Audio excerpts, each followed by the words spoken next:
So mga tol, magandang balita para po sa ating mga Pinoy boxing fans.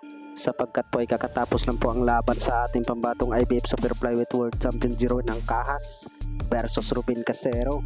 Nakuha po ang panalo po ni Jeroen Angkahas mga tol by majority decision. Gandang hakbang po yung para kay Jeroen Angkahas mga tol matapos po ang talo niya kay Takuma Inoue.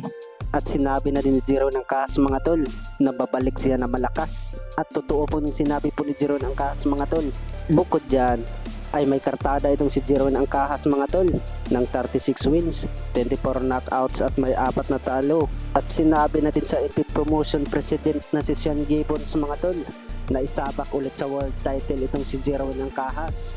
Sa kabilang banda naman mga tol ay hinamon po ang ating pambatong former 3 Division World Champion angas ng Pinas Jandrel Casimero sa WBO Oriental Featherweight Champion.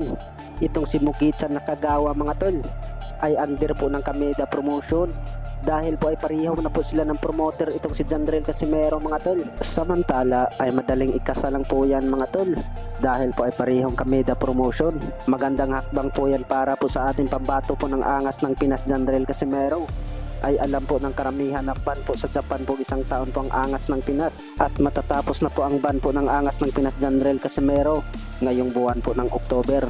Baka may paparating po na laban ang angas ng Pinas baka ngayong buwan ng December. Ay alam po ng karamihan mga tol na sa featherweight division na po lumalaban po ang angas ng Pinas.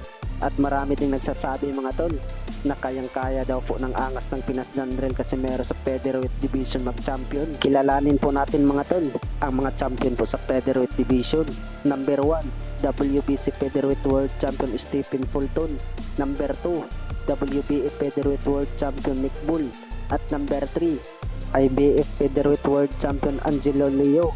At number 4 mga tol, WBO Featherweight World Champion Rafael Espinosa. At maraming nagsasabi mga tol, kahit sino daw sa apat ay kaya daw patulugin po ni Jandrel Casimero.